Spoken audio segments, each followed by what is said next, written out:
আজকে আমাদের সেকেন্ড ক্লাসে প্রথমে আমি দুটা টার্মিনোলজি নিয়ে কথা বলবো। প্রথম টার্মিনোলজি হচ্ছে পিয়ার রিভিউ। পিয়ার রিভিউ কি? একটা পেপার বা একটা কাজ, রিসার্চের কাজকে আমরা পিয়ার রিভিউ করব কিভাবে, বা হচ্ছে পিয়ার রিভিউ কনসেপ্টটা হচ্ছে যে আমার একটা পেপার আমি হচ্ছে একটা জার্নালে পাবলিশ করার জন্য হচ্ছে পাঠালে জার্নালের কর্তৃপক্ষ কি করে, সেটা প্রথমে হইতেছে ইনিশিয়াল স্ক্রিনিং করে। ইনিশিয়াল স্ক্রিনিং মানে যে হচ্ছে পেপারটা তাদের মানে হচ্ছে জার্নালের সাথে রিলেটেড কিনা, পেপারে হচ্ছে সবকিছু ঠিকঠাক আছে কিনা, কি কি কাজ করছে, বা হইতেছে মানে সাধারণত একবার এডিটোরিয়াল বোর্ড এরা হচ্ছে মানে খালি চোখে দেখে কোনো হচ্ছে একসেপ্ট করবে কি বাদ দিবে এটা ডিসিশন নেয়। তো ব্যাপারটা হচ্ছে যে এরকম ইনিশিয়াল স্ক্রিনিং কি, কেউ হচ্ছে এগ্রিকালচার নিয়ে হচ্ছে মানে পেপার লেখা হয়েছে, বাট আমি এটা জমা দিছি হচ্ছে কম্পিউটার সায়েন্সের কোনো জার্নালে। তো প্রথমেই ওরা ইনিশিয়াল স্ক্রিনিং করে দেখবে যে এটা কি রিলেভেন্ট কিনা, বা হইতেছে মানে তাদের জার্নালে যায় কিনা। তো কম্পিউটার সায়েন্সের জার্নালে যদি হইতেছে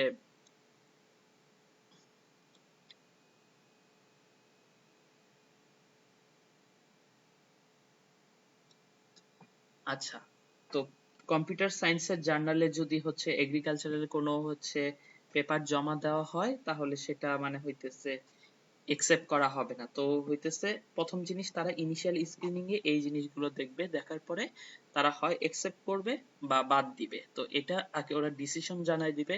তারপর যদি একসেপ্ট করে, তারপর হচ্ছে তারা রিভিউয়ার কাছে পাঠাবে। তো রিভিউয়ার সাধারণত থাকে 2 থেকে 3 জন। তো এটা পেপার বা জার্নালের উপর হচ্ছে এটা ভ্যারি করতে পারে।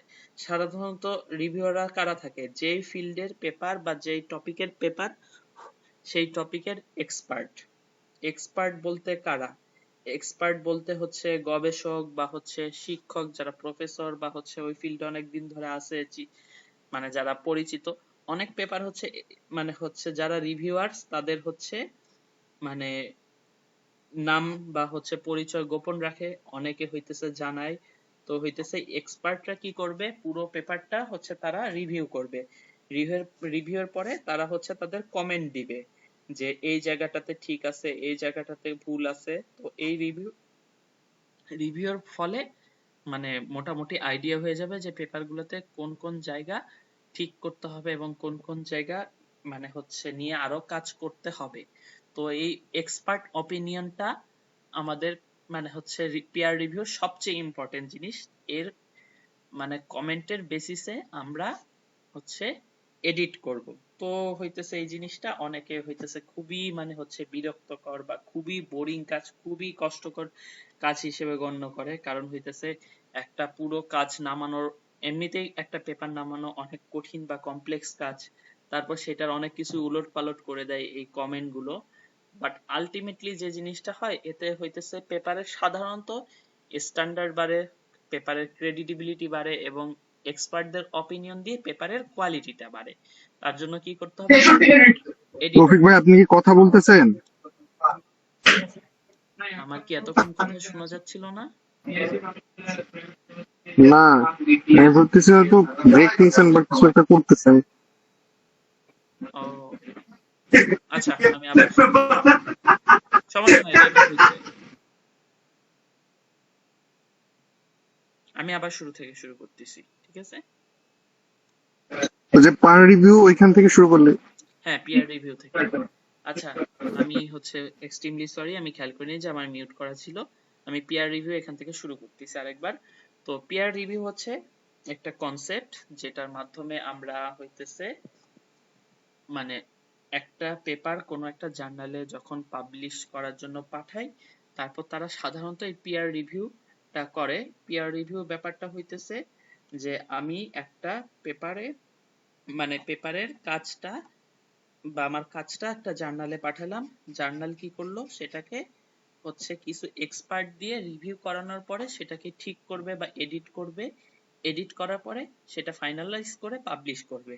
তো এই পুরো জিনিসটাকে এক্সপার্ট অপিনিয়নের বেসিসে পিয়ার রিভিউ বলতেছে, বা একটা সাধারণত ভালো জার্নাল গুলো কি করে এই পিয়ার রিভিউটা করে। তো এটা একটা অনেক ইম্পর্টেন্ট টপিক বা টার্ম আমাদের হচ্ছে মানে পেপারের জন্য বা হইতেছে পাবলিকেশনের জন্য। তো এর জন্য এই টার্মিনোলজিটা নিয়ে আমি প্রথমে ডিসকাস করতেছি। তো একটা পেপার যখন আমি একটা জার্নালে দিই, জার্নালের দেওয়ার পরে তারা কি করে, তারা একটা ইনিশিয়াল হচ্ছে স্ক্রিনিং করে। ইনিশিয়াল স্ক্রিনিংটা বলতে যে হচ্ছে পেপারের কাজটা ঠিক আছে কিনা, পেপারের যে টপিক সেটা সে জার্নালের সাথে রিলেটেড কিনা বা হচ্ছে রিলেভেন্স আছে কিনা। যেমন আমি একটা উদাহরণ দেই, মনে করেন আপনি একটা পেপার লিখছেন এগ্রিকালচারাল টপিকে বা এগ্রিকালচারাল কোনো একটা গবেষণা, যে মনে করেন এই ধানের এই ধরনের সয়েলে এই ধরনের ধান ভালো হয় কি হয় না। তারপর হচ্ছে আপনি এটা পাবলিশ করলেন কম্পিউটার সায়েন্স রিলেটেড কোনো জার্নালে। তো এইটা যখন এডিটোরিয়াল বোর্ড দেখবে, দেখার পরে ইনিশিয়াল স্ক্রিনিং এ এই জিনিসটা বাদ যাবে, এই এই পেপারটা এই জার্নালে পাবলিশ হবে না। তো হচ্ছে আপনাকে এমন ভাবে হচ্ছে রিলেটেড জার্নালে দিতে হবে যে সেই ধরনের টপিকে তারা কাজ করে। তো এই ইনিশিয়াল স্ক্রিনিং এ তারা দেখে যে কাজটা ঠিকঠাক আছে কিনা, কাজটা রিলেভেন্ট কিনা, কাজটা হচ্ছে পাবলিকেশনের যোগ্য কিনা। যদি হয় তাহলে হচ্ছে তারা একসেপ্ট করে, আর যদি না হয় তাহলে তারা একসেপ্ট করে না। তো এটার একটা আমি এক্সাম্পল দেখাতে চাচ্ছি, একটু থাকবেন, একটা মিনিট সময় দিবেন।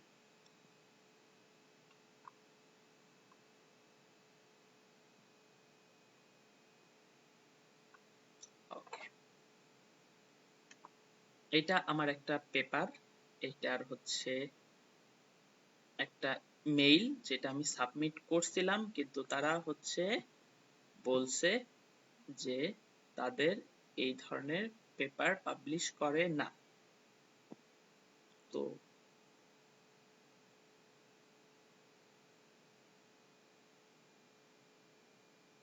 এটা হইতেছে মানে এরপরে এইখান থেকে হচ্ছে মানে আমি আর মানে পাবলিশ অন্য আরেকটা পেপারে হচ্ছে পাবলিশ করছিলাম।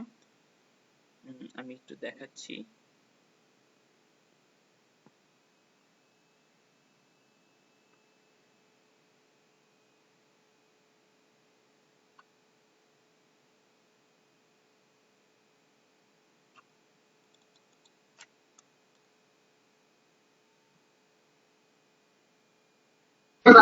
আচ্ছা, একটা কোশ্চেন ছিল এখানে ভাইয়া। হ্যাঁ হ্যাঁ হ্যাঁ। একটা পেপার কি এক সময় মানে একটা জার্নালি সাবমিট করা যাবে, নাকি একসাথে কয়েকটা জার্নালি একটা হচ্ছে যে পেপার, মানে ইনিশিয়াল স্ক্রিনিং এর জন্য সাবমিট করা যাবে?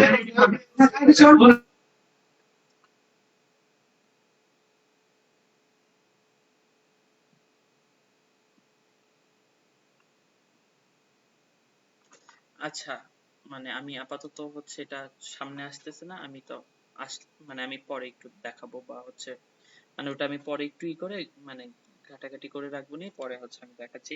একটা পেপার হচ্ছে একই সাথে একাধিক জায়গায় পাঠানো যাবে না। একটা পাবলিকেশনে বা একটা জার্নালে পাঠানোর পরে সেটা থেকে হয় একসেপ্টেড বা রিজেক্টেড হবে, বা রিজেক্টেড হওয়ার পরে আরেকটাতে পাঠানো যাবে। একই সাথে দুইটাতে পাঠালে এবং দুইটাতেই যদি পাবলিশ হয় তাহলে তো হলো না, একটা পেপার একটা জায়গাতেই পাবলিশ করতে হবে। তো আমি যেটা বলতেছিলাম যে হচ্ছে ওরা ইনিশিয়াল স্ক্রিনিং এর পরে হইতেছে তারা মানে জিনিসটা হয় একসেপ্ট করবে, নয় হচ্ছে মানে হচ্ছে রিজেক্ট করবে। তো এর পরে তারা হইতেছে রিভিউয়ার্স এর কাছে পাঠাবে। রিভিউয়ার্স কারা? রিভিউয়ার্স সাধারণত এই ফিল্ড রিলেটেড বা এই এই জায়গার এক্সপার্ট বা এই ফিল্ডের, মনে করেন একটা স্পেসিফিক টপিক, যেটা হচ্ছে আমি ধরলাম যে কম্পিউটার সায়েন্সের সাইবার সিকিউরিটি। তো সাইবার সিকিউরিটির একটা পেপার আমি লিখছি, সেটার তারা হচ্ছে এক্সপার্ট বা হচ্ছে তারা এই ফিল্ড নিয়ে অনেকদিন কাজ করছে বা এই ফিল্ডে জানাশোনার লোক। সাধারণত তারা হয়তো বা কোনো রিসার্চার, কোনো একটা ল্যাবে বা ইনস্টিটিউশনে কাজ করে, হয়তো বা তারা কোনো একটা প্রফেসর। তো তারা কি করে, পুরো রিসার্চ পেপারটা রিভিউ করে, রিভিউর পরে হইতেছে তারা কমেন্ট দেয় এডিট করার পরে। তো হচ্ছে এই কমেন্টটা কি রকম হয়, যে হইতেছে এটার বদলে এটা করেন, এটার বদলে এটা করেন, এটার জায়গায় এটা করলে ভালো হয়, এরকম কমেন্ট। এবং ব্যাপারটা হচ্ছে যে আমাদের পুরা কমেন্টটা অ্যাড্রেস করতে হয়। তো হইতেছে এটা হইতেছে খুব একটা সহজ কাজ না, যেহেতু একটা কাজ রিসার্চ নামানোই অনেক কমপ্লেক্স একটা কাজ, এবং এরপরে হচ্ছে এটাকে এডিট করা, এডিট করে হইতেছে আবার জমা দেওয়া। সো সাধারণত এটা খুবই একটা বোরিং এবং মানে খুবই একটা কঠিন কাজ, বাট অ্যাকচুয়ালি এই কমেন্ট গুলোর ফলে যে এডিট গুলা করে এতে পেপারের কোয়ালিটি ভালো হয়। তো ব্যাপারটা হচ্ছে একটা রিভার্স বা তিনটা বা দুইটা রিভার্স সাধারণত থাকে, এটা পেপার বা জার্নাল, পেপারের উপর বা জার্নালের উপর ভ্যারি করে। মানে যে মেইনলি হচ্ছে কি এডিটোরিয়াল বোর্ডটা, জার্নালের যে এডিটোরিয়াল বোর্ড আছে তারা হচ্ছে রিভিউয়ার ঠিক করে দেয়, এবং রিভিউয়াররা রাজি হওয়ার পরে তারা হচ্ছে কমেন্ট করে, এবং হচ্ছে এই কমেন্টের বা এডিটের প্রক্রিয়া হচ্ছে কয়েকবারও চলতে পারে। এখন সাধারণত পিয়ার রিভিউ করতে হচ্ছে 2-3 মাস থেকে অনেক দিনও লেগে যায়, 5-6 মাসও লেগে যেতে পারে।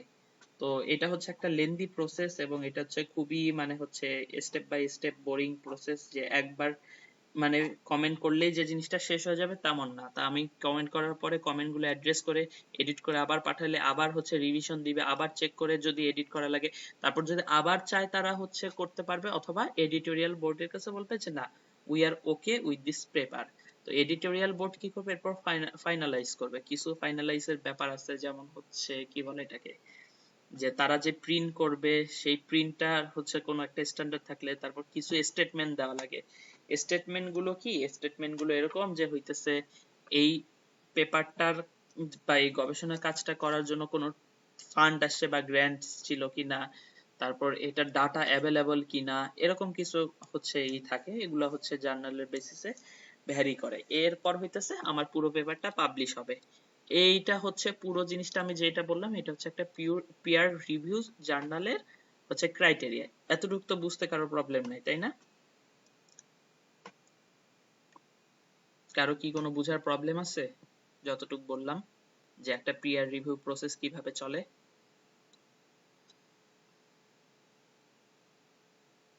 যদি না থাকে তারপরে আমি একটা টপিকে আগাবো। এটা নতুন টপিক, প্ল্যাগারিজম। প্ল্যাগারিজম নিয়ে কারো কোনো আইডিয়া আছে?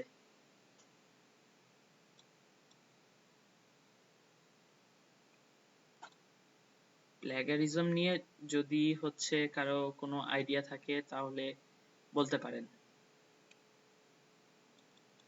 বা আচ্ছা, প্লেগারিজমটা হচ্ছে একদম সহজ বাংলা ভাষায় বললে চুরি করা।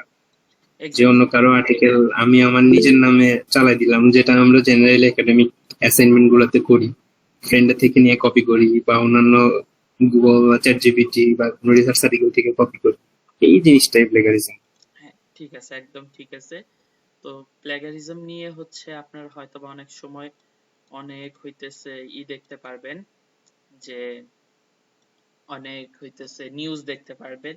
তো আমার একটা মনে আছে, ঢাকা ভার্সিটির একজন মানে হচ্ছে টিচারকে মেবি হচ্ছে তার মানে পদবি থেকে ডিগ্রেড করে দেওয়া হয়েছিল যে প্লেগারিজমের কারণে। তো হইতেছে প্লেগারিজম অনেক প্রকার হইতে পারে। এটা হইতেছে যে আরেকজনের কাজ হইতেছে নিজের বলে চালায় দেওয়া। তো হইতেছে ডিরেক্ট হইতে পারে যে আরেকজনের কাজ কোনো সাইটেশন ছাড়া চালায় দেওয়া। সাইটেশন টপিক যারা হচ্ছে নতুন তাদেরকে আমি পরে আমি সাইটেশন নিয়ে কথা বলবো, আপাতত বলে রাখতেছি যে আরেকজনের কাজ নিজের নামে চালায় দেওয়া।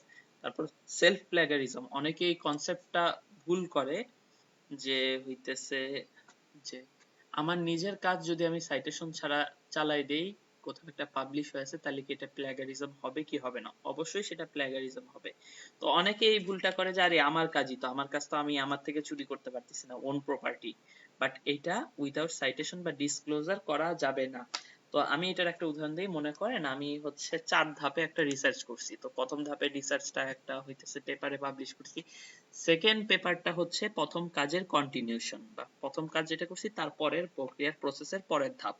তো এখন প্রথম কাজেরটা হচ্ছে অনেকে না বুঝে হচ্ছে ভাবে যে এটা তো আমার প্রপার্টি, আমার ইন্টেলেকচুয়াল প্রপার্টি, সো আমি হচ্ছে এটা নিজের নামে চালাই, মানে নিজের নিজের মতো করেই লিখি যে এরকম কাজ করছি, এরপরে তো হচ্ছে এটা প্লেগারিজম হবে। এটা খুবই একটা ইম্পর্টেন্ট একটা ব্যাপার, অনেকেই ভুল করে। আরেকটা হচ্ছে মোজাইক প্লেগারিজম, যে হচ্ছে বিভিন্ন সোর্স থেকে নিয়ে মানে নিজের নামে চালাই দেওয়া বা করে। এটা সাধারণত হইতেছে করা হয় সবচেয়ে বেশি, যে একজনের নাম কাজ না, কয়েক জায়গা থেকে জিগজ্যাগ জিগজ্যাগ মানে মোজাইকের মতো অনেক জায়গা থেকে নিয়ে হচ্ছে একটা ইসে নিয়ে আসে প্রপার অ্যাট্রিবিউশন ছাড়া। তো আরেকটা হচ্ছে অ্যাক্সিডেন্টাল। তো হইতেছে অনেকে সাইটেশন কাজটা অনেক মানে ঠিক মতো করতে পারে না, বা হচ্ছে অনেক সময় ল্যাকিংস থাকে, সাইটেশন রুলস এর হচ্ছে ভুল থাকে, অনেক সময় হচ্ছে কাজের সময় মনোযোগ হারায় ফেলায় বা ওভারসাইট করে যায়। এই কারণে অ্যাক্সিডেন্টাল প্ল্যাগারিজম হয়। এই কারণে হচ্ছে আমাদের খুবই সিনসিয়ারলি পেপারের কাজগুলো বা লেখালেখির কাজগুলো অ্যাটলিস্ট করা উচিত। এরপর হচ্ছে প্ল্যাগারিজমের টপিক বুঝলাম। প্ল্যাগারিজমে অনেক ইম্পর্টেন্ট একটা ব্যাপার হচ্ছে যে ঠিকঠাক মতো সাইটেশন করা বা ঠিকঠাক মতো অন্যের কাজকে অ্যাড্রেস করা, যে এই কাজটা সে করছে বাট হচ্ছে আমি এইভাবে আমার পেপারে হচ্ছে ইনক্লুড করতেছি, বা এই কাজ 2011 সালে করা হয়েছে, এই রেজাল্ট আসছে আমি 2025 সালে করতেছি, আমার কাজের রেজাল্ট হচ্ছে এরকম আসতে পারে বা হচ্ছে এরকম আসছে।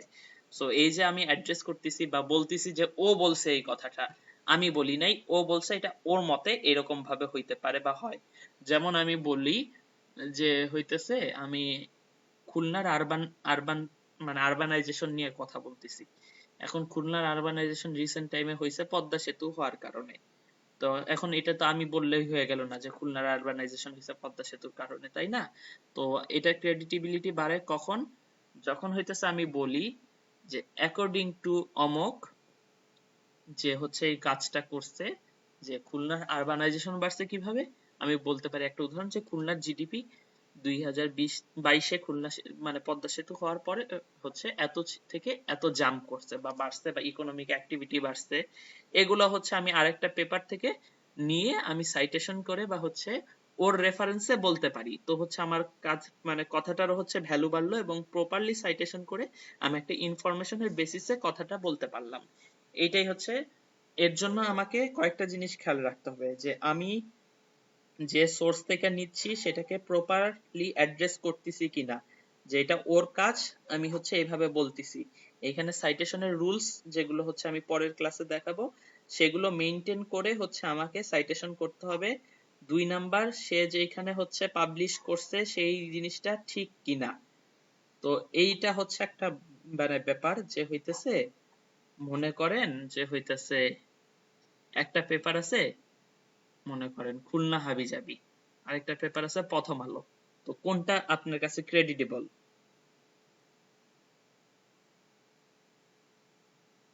অবশ্যই প্রথম আলো, কারণ প্রথম আলো বাংলাদেশে একটা রিনাউন্ড পেপার। তো ব্যাপারটা হইছে যে আমি বলতেছি না যে প্রথম আলো মানেই হচ্ছে 100% সত্য বা হইতেছে এরকম। তো এমনিতেই হচ্ছে খুলনার হাবিজাবি একটা পেপারের থেকে প্রথম আলো একটু ভালো বা আপনার কাছে গ্রহণযোগ্য এরকম ব্যাপার। তো হচ্ছে এখানে একটা টপিক চলে আসে প্রিডেটরি জার্নাল। প্রিডেটরি জার্নাল নিয়ে কারো কোনো আইডিয়া আছে? বা এটা নিয়ে কেউ কিছু, কারো কোনো কমেন্ট আছে? Predatory journal is like fake or ভুয়া জার্নাল, হ্যাঁ যেই একদম, জার্নাল গুলা বিশেষ করে টাকা দিয়ে খুব আর্লি পাবলিকেশনটা করে থাকে। এক্স্যাক্টলি। তো প্রিডেটরি জার্নাল এটা আমি একদম শুরুর দিকের টপিকে কেন নিয়ে আসতেছি, এটার প্রথম কারণ হচ্ছে যে আপনারা যে জার্নালগুলো নিয়ে কাজ করতেছেন দেখবেন যে সব জার্নাল হইতেছে বা সব পেপার হইতেছে একদম অরিজিনাল না, অনেক ভুয়া পেপার আছে। এটা বিশ্বাস করবেন কিনা জানি না, আপনারা এটা একটা ইন্ডাস্ট্রি, ফেক জার্নাল পাবলিকেশনের বা ফেক পেপার পাবলিকেশনের একটা ইন্ডাস্ট্রি আছে। এই ইন্ডাস্ট্রিটা চলে কিভাবে এবং কেন, এটা নিয়ে হচ্ছে আমি একটা ইন্টারেস্টিং মানে হচ্ছে গল্প শোনাই।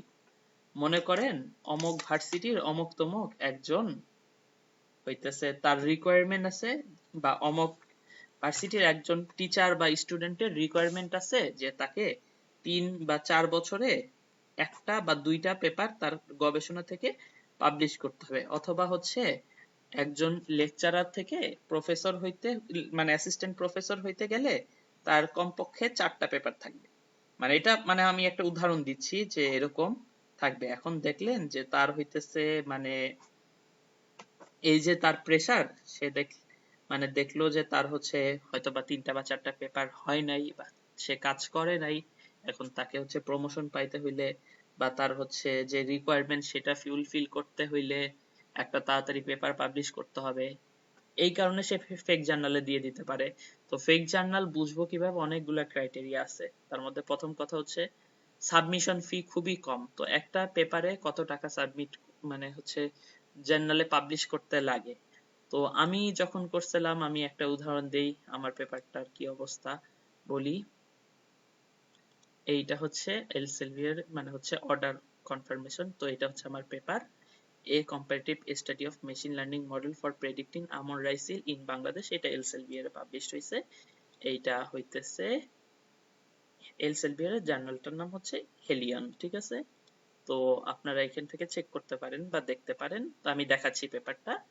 তার আগে আমি হইতেছে যে জিনিসটা দেখাই যে এটা একটা অর্ডার কনফার্মেশনের জন্য হচ্ছে যে রিসিপ্টটার মতো দেয় সেটা।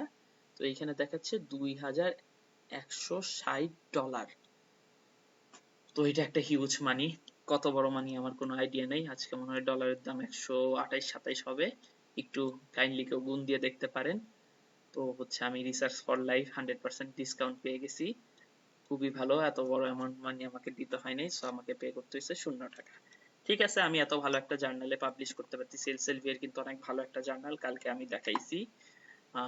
যদি হচ্ছে আপনাদের কারো সন্দেহ থাকে এলসেভিয়ার কত ভালো একটা জার্নাল, তাহলে আমি একটু জার্নালের র্যাঙ্কিং গুলো একটু দেখাই দিই। এলসেভিয়ার হচ্ছে 2025। তো আমি যখন পাবলিশ করছি একটু ডেটটা দেখে নিই। ডেট অর্ডার ডেট হচ্ছে 24 নভেম্বর মানে নভেম্বর 2024। তো নভেম্বর 2024-এ, আচ্ছা 2024-এ আমি দেখি 24-এ top publishers by article, top publisher by open access article, দুইটাতেই 1 নম্বরে হচ্ছে এলসেভিয়ার, ঠিক আছে? তো এটা খুবই ভালো একটা জার্নাল যেখানে আমি বিনা পয়সায় পাবলিশ করতে পারছি। তো হইতেছে এটা একটা অ্যামাউন্ট মানি যেটা হইতেছে মানে পে করতে হইতো, বাট আমাকে পে করতে হয় নাই। তো আমি আমার পেপারটা একটু সাথে দেখাই দিই যেহেতু আসছি এখানে।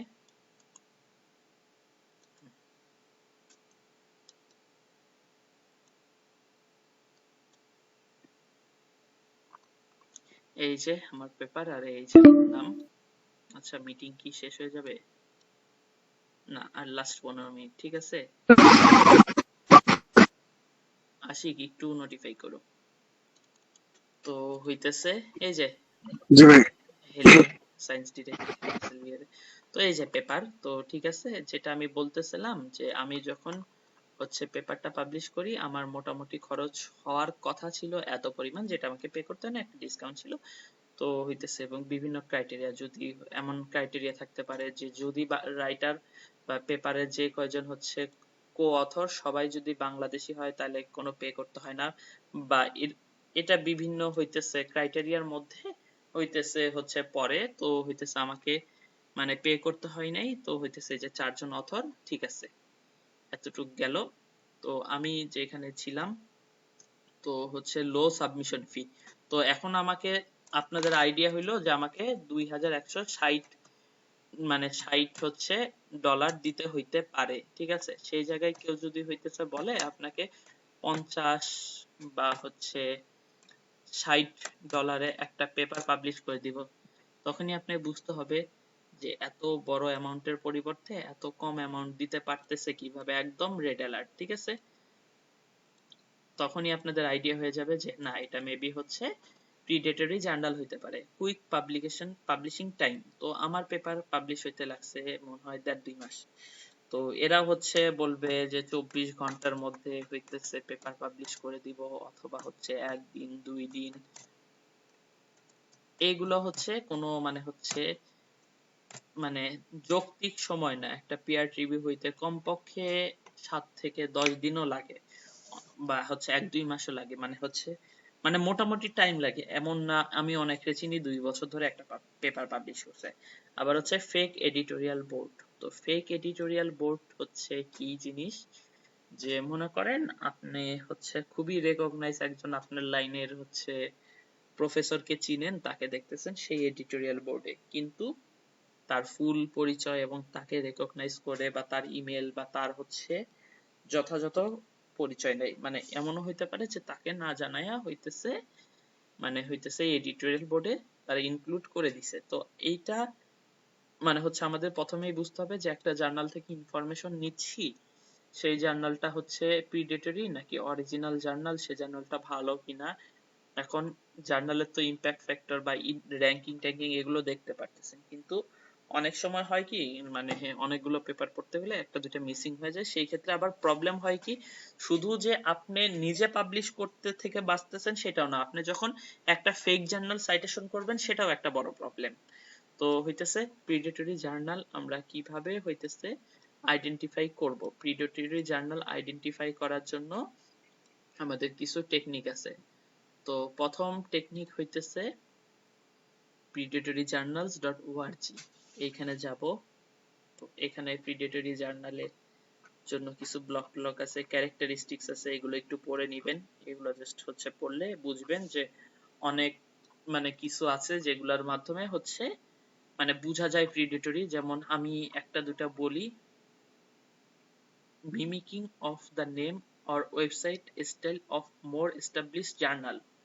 ঠিক আছে, এখন মনে করেন যে যাচ্ছে যে হেলিয়ন অনেক বড় একটা জার্নাল, জাস্ট আমি কি করলাম হেলিয়নের জায়গায় মনে করেন যে একটু হিলিয়াম, না হিলিয়াম তো একদম অরিজিনাল জায়গায়, হেলিয়নের জায়গায় মনে করেন বেলিয়ন দিয়ে দিলাম বা সিলিয়ন দিয়ে দিলাম বা যে কোনো কিছু একটা দিয়ে দিলাম, সেটার ইম্প্যাক্ট ফ্যাক্টর একটা ভুয়া দিয়ে দিলাম বা বাদ বাকি অনেক কিছু ভুয়া দিয়ে দিলাম, দিয়ে হচ্ছে একদম এই স্টাইলে হচ্ছে একটা মানে ফ্রন্ট পেজ এরকম করে একটা ওয়েবসাইট বানাই দিলাম যাতে হচ্ছে মানে ধরতে না পারে।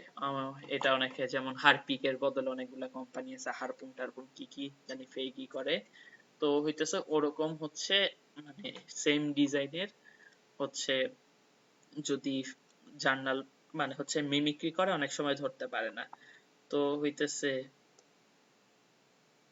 এই যে citing fake or non existing impact factor, তো এইগুলো বোঝার জন্য এই প্রিডেটরি জার্নাল খুবই একটা ভালো হইতেছে ওয়ে।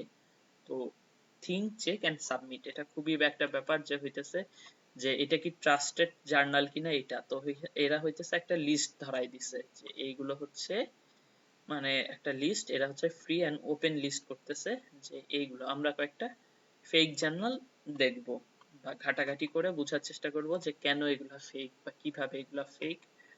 সো হচ্ছে আমি হচ্ছে একটা লিস্টে এখানে যাই, এই যে অনেক সুন্দর একটা লিস্ট ধরাই দিছে। এই যে আমি এগুলোর একটা দেখি, এটা দেখি, এটা একটা ফেক জার্নাল। সো এটা দেখে কি মনে হয় যে এটা হচ্ছে অ্যাকচুয়ালি মানে ফেক। তো হইতেছে আমি একটু দেখি এডিটোরিয়াল বোর্ড, এই যে এখানে অনেকগুলো প্রফেসর বাট কারো ইমেল অ্যাড্রেস নাই বা কারো কোনো নাই।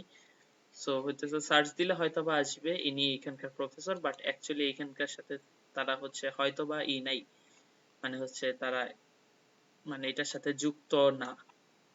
তারপর হচ্ছে আমি এই জিনিসটা কি করব, এই নামটা আমি কপি করব, কপি করে হচ্ছে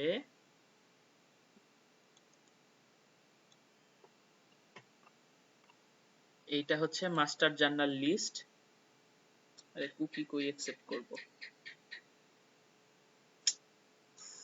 কুকি কুকি কুকি, ওকে এই যে মাস্টার জার্নাল লিস্ট, এইটা হচ্ছে ওয়েব অফ সায়েন্সের, এখানে হচ্ছে এই যে ওয়েব অফ সায়েন্সের, এখানে আমি ডিরেক্ট সেম টু সেম নাম রেখে আমি সার্চ করি। সো আমি প্রিটি শিওর যে এখানে হইতেছে এই নামের কোনো জার্নাল নাইছি, এই যে একটা পাইছে did you mean this journal, এর বাইরে হচ্ছে এই নামের কোনো জার্নাল নাই। সো এটা একটা ভালো ওয়ে। আরেকটা হচ্ছে স্কাপাস সোর্সেস, এখানে হচ্ছে মানে আমি সার্চ করলে হইতেছে মানে দেখতে পারবো যে অ্যাকচুয়ালি এটা কি ভালো জার্নাল বা হচ্ছে জার্নাল কি না, মানে অ্যাকচুয়ালি এটা মানে হইতেছে প্রিডেটরি বা অরিজিনাল জার্নাল কিনা। আরেকটা আছে ডিওএজি, মানে এটা হচ্ছে directory of open access journal. তো এখানেও আমি সার্চ করতে পারি, তো একই আসবে রেজাল্ট, তাও আমি হচ্ছে সার্চ করলাম বাট হচ্ছে এখানে এই নামের ডিরেক্ট নামের কোনো জার্নাল নাই। ঠিক আছে, তো এই যে একটা ভালো লিস্ট আছে, এরা হইতেছে মানে বলে দিচ্ছে যে এগুলা ফেক জার্নাল বা হচ্ছে সত্যিকারের জার্নাল না, এগুলো হচ্ছে মানে জাস্ট অল্প কিছু টাকা নিয়ে 24 ঘন্টা বা 2-3 দিনের মধ্যে পাবলিশ করে দিবে।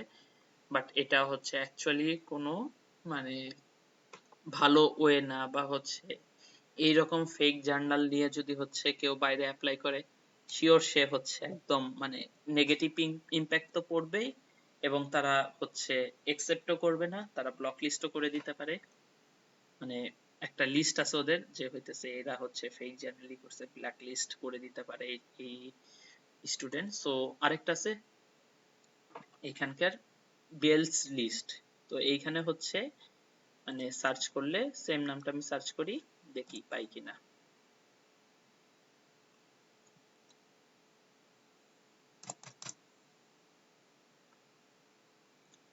আচ্ছা, এটা মনে হয় আপডেট করতে হবে, দেখি আমি একটু ট্রাই করে।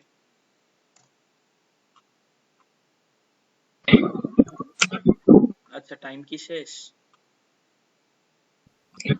7 মিনিট আছে ভাই এখনো।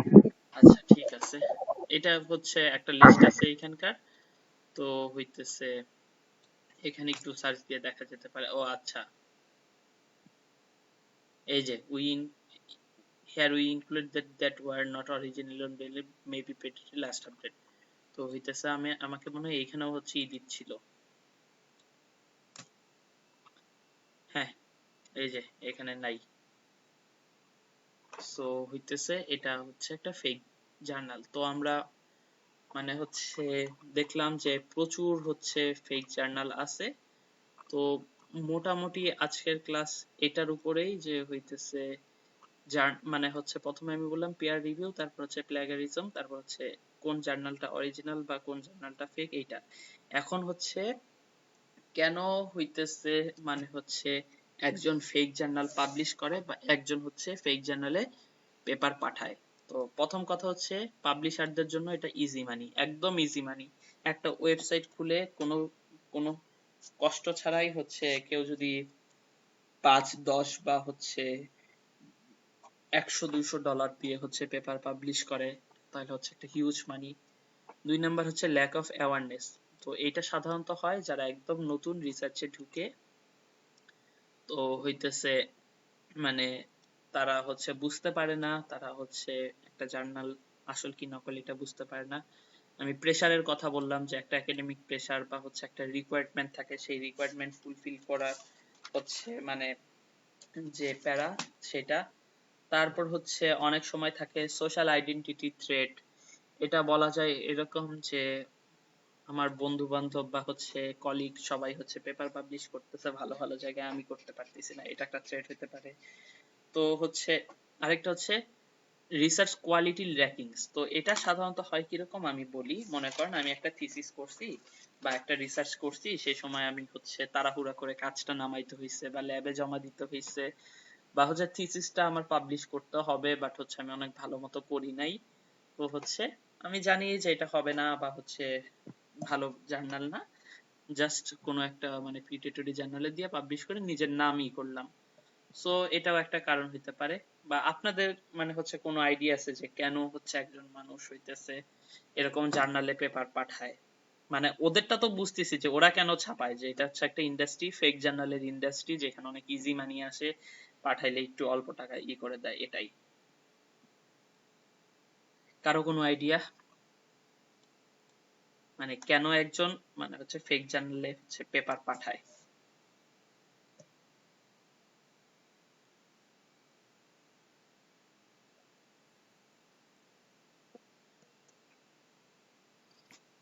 আচ্ছা, আমার মোটামুটি আজকের ক্লাস শেষ, আর এটা মিটিং এর টাইম প্রায় শেষ। তো হইতেছে আমি আরেকটা মিটিং দিচ্ছি, সেখানে আমি আরেকটু টপিক ডিসকাশন করে তারপর কোশ্চেনে চলে যাব।